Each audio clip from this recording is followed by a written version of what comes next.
As I leave Oslo, I do realize that there's a lot of Chinese people here in Oslo. So it's so funny how we are all curious to explore the world. I want to go to China and see China. They want to come to Norway and see Norway. It's also a little bit of like you want what you don't have, right? You want to experience the things you don't see in daily life. And that just makes me so happy that we enjoy each other's cultures. But I'm so excited to see this country called China.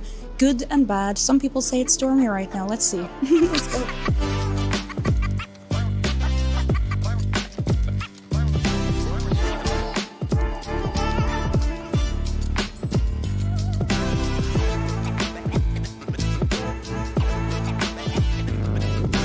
I'm at the airport, guys. Let's see if they think my hand baggage is too heavy. I have like film equipment, my camera, my PC, my giant ass battery for my PC. It's gigantic.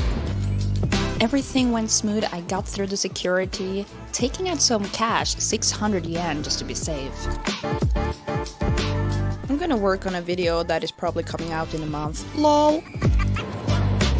Of course, getting myself a cup of coffee. Time to brace myself for an 18-hour journey. First to France and then to China. I paid around $800 for both plane tickets both ways, which I find is good. I got student price from KLM Air France. So yeah, if you're a student, use that. You get 2 checked-in luggage for free. Not sponsored, by the way. Whoop whoop.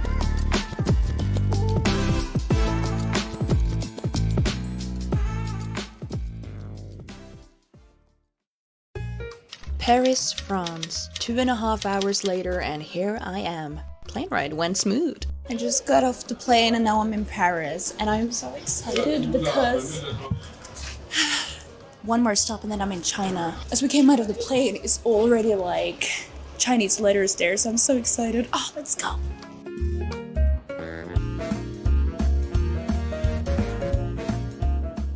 I'm going to the gate to catch my flight to Shanghai. And I think this gate is for Asian countries, maybe just China, I don't know, or Asian countries. And I'm very, very excited. So dramatic, Ingrid. First time to Asia. This is not just the first time to China, this is my first time to Asia. I've only been outside of Europe, only been to the United States of America. Oh my god. Let's not waste any time, let's go. Some more walking and then I'm at the right area. And there's my flight. I had some hours, so I was just walking around looking at stuff that was too expensive for me to buy. And then, not long after, it was time to board the plane. Oh, I was so excited at this point. There were so many French students with me that were traveling to China for the first time. And I happened to sit right next to 2 of them, and they were super nice. Kind of became airplane buddies, huh? Now it's time to relax. 12 hours and 45 minutes.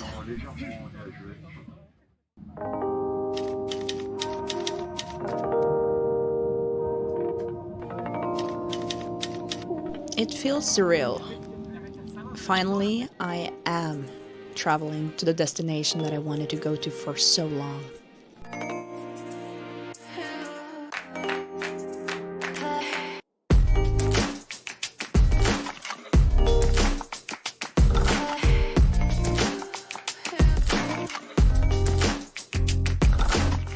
So like the US, you have to fill out this form, where you're going, where you're from, what's your destination. It was easy peasy, we'll figure it out.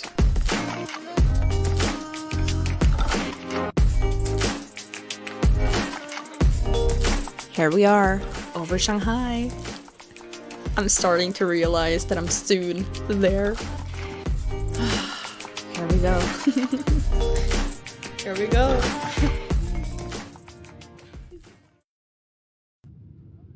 I want to learn Chinese, Mandarin Chinese. And one day I'm going to go to China, like travel in China, see the beautiful country, meet the people. I'm not clickbaiting you guys. I'm going to China. I'm so excited. Welcome to my journey. I'm going to China, baby.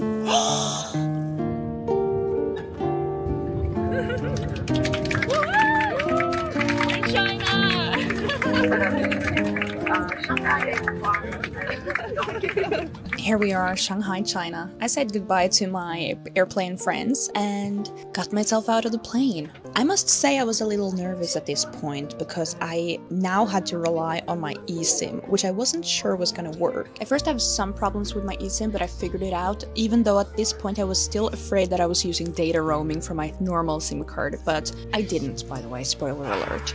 I was also excited to see the toilets, but here it was just a Western toilet, no squat toilet this time. Getting out of the airport was pretty easy peasy lemon squeezy. I will explain that later in the end of the video. When I was getting out, there were so many guys standing there saying like, do you want a taxi, do you want a taxi? But I wanted to take the maglev. It's one of 6 maglevs in the world. China has 3 of them. This one reached now up to 300 kilometers per hour, which is crazy, but it can go faster. Its historical peak is at 431 kilometers per hour. That's 268 miles per hour for my American friends. That is insane. In May 2021, they actually reduced the speed down to 300 kilometers per hour because they wanted to reduce energy consumption and maintenance costs, which I think is good. I mean, 300 is still super fast. I really like this experience, but I must say I wished I took this during the day because I couldn't really see anything out the window. Look at this happy girl. Before I could even realize it, I was in the center of Shanghai. As I'm getting off the train, I am taking out my video, starting to film a little bit, and I must say I was a little bit uncomfortable filming because I didn't really know what the social norm of this was, and you can tell I was a little awkward. I've just taken the magnetic rail or whatever it's called, and oh my god, that was so much fun! Do you want KFC or do you want McDonald's? I'm gonna try to find the subway.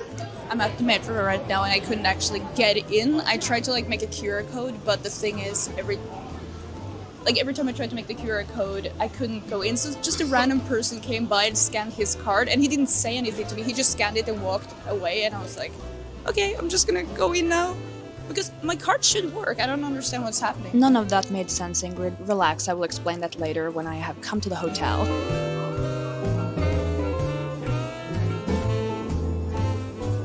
Here I am, taking my first steps in the center of Shanghai, China, and I was not disappointed. This is beautiful. I was like, yup, it's true. I was just too late to get tickets for the Forbidden City. You have to like order them exactly 1 week ahead at 8 p.m. and they sell out like in seconds. So I didn't get to the Forbidden City. I can't go there, but let's get a Starbucks instead. Happy girl, happy world. I had a stroll to the hotel. It was just nice looking around and seeing people on their electric scooters, and everything just was so peaceful. So this is the time where I will fill you in with everything I experienced. So if you feel like it's too much talking, skip to this time frame to continue the video. I have arrived at my hotel and oh my god, I am in China, I am in Shanghai. Oh, got myself a Starbucks and you know, so far it's just been better than my expectations. And oh my god, look at this. Look at this. I find it so cool. And the toilet. I know this is normal in like many countries like Japan and stuff, but the toilet seat is heated. Like, I'm not used to that the toilet seat is heated. Yeah, this hotel seems very good so far. I know I said I was gonna go shower, but I need a moment to just relax. And I know some people are probably saying, Ingrid, you've been on 2 planes and 2 trains and a subway and you're lying in bed with your dirty clothes. Yes, I am in fact doing that. And it's because I got 2 beds, so that's my clean bed. This is my dirty bed. For some reason, they thought that I was checking in with 2 people, but when I booked, every hotel I booked in, I always on trip.com only found like double rooms. I don't know if I was looking at this wrong place, but yeah, I booked double room like all my hotels. So I don't know if I overpaid, but I'm here, I'm in China, and yeah, I'm gonna just quickly say my first thoughts. Okay, I'm not even gonna think about what my first impression is. I'm just gonna do this unscripted, or like, I'm just gonna say it right now. The first thing that happened to me was that I couldn't figure out how to activate my eSIM. I think it works now, but I am still afraid that I'm using the data roaming from my Norwegian number. I hope not, because that's gonna be the most expensive bill I've ever seen in my life. Cross my fingers. But then I had to show my passport and everything, and it was the same procedure as in the US. I would say it was easier. It's, you know, scan your fingers. What are you doing here? I said I was traveling. She was like, alone? And I was like, yes. And she was like, oh, okay. A little bit like, alone. But yeah, that was easier than the US, I would say. And I would say the rest is just, it's just a normal airport.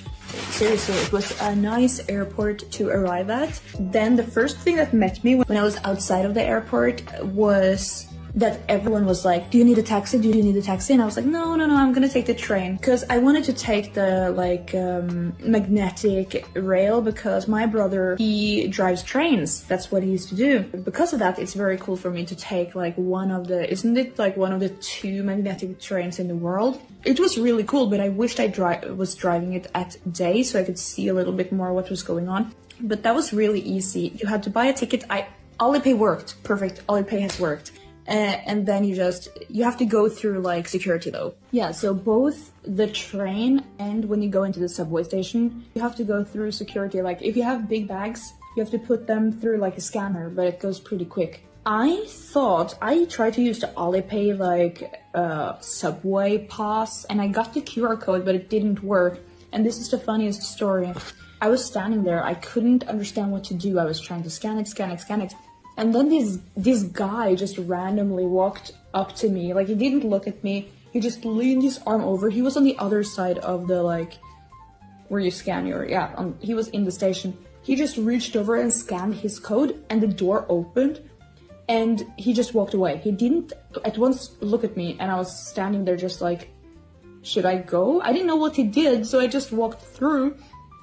And then he turned around and I was like, thank you. But that meant that I was standing on the other side with no valid ticket, because you have to scan it again when you go off at the station you're going off at. So when I went off the People's Square subway station, I had no working ticket, and that made me get other problems. So first I talked to an old lady, she was like, oh, and then pointed to someone at the security, and she was just saying like, where did you go on? And I said where I was going on, and then she just did something, and I scanned my Alipay, and money got taken from my account, and then I could walk out, so that was good. Just a shout out in general for the subway station, because it worked really good. It was so efficient. People were so well behaved, not making a lot of noise and ruining it for everyone else, and the prices were amazing. I was on the subway for a long time, and I paid 6 kroners in my currency, like kroners, Norwegian kroners.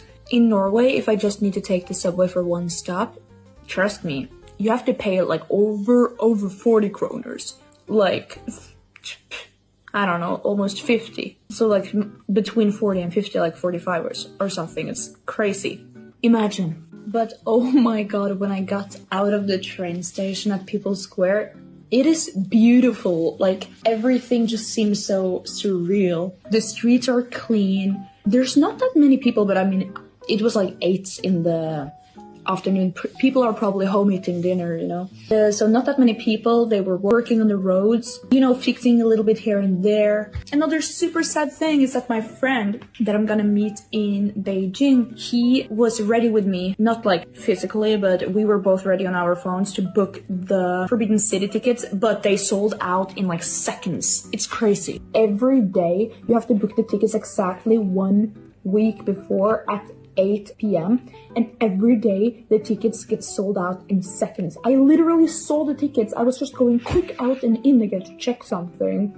The ticket was gone, and it wasn't even 1 minute after 8. It was easy to get to the hotel. I used actually Google Maps for this. Worked fine, even though I'm not gonna use Google Maps. It was just because I had put my hotel into Google Maps before I left, so I could just easily navigate there. And oh my god, yeah, I saw the coolest thing I have to show you. It was this guy on a bicycle with a huge ass luggage in the back, or whatever you call it. Look at this.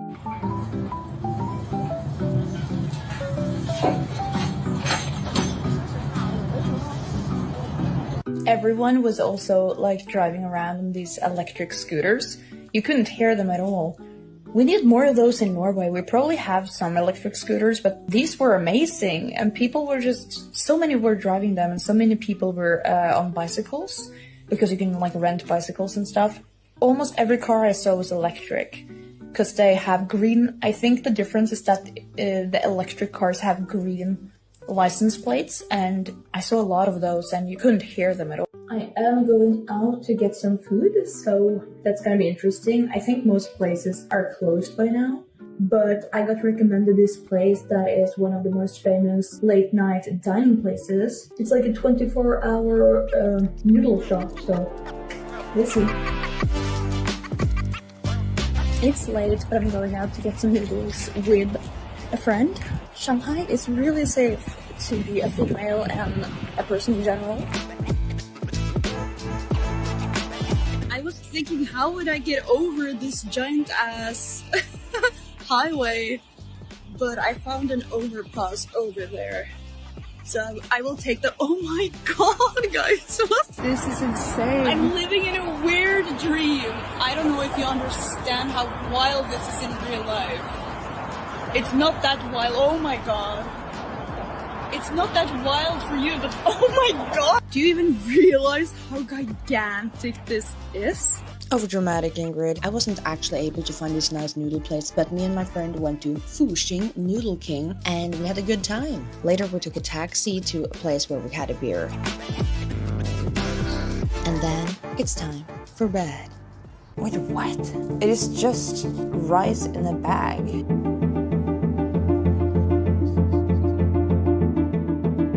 It's like they're trying to help you.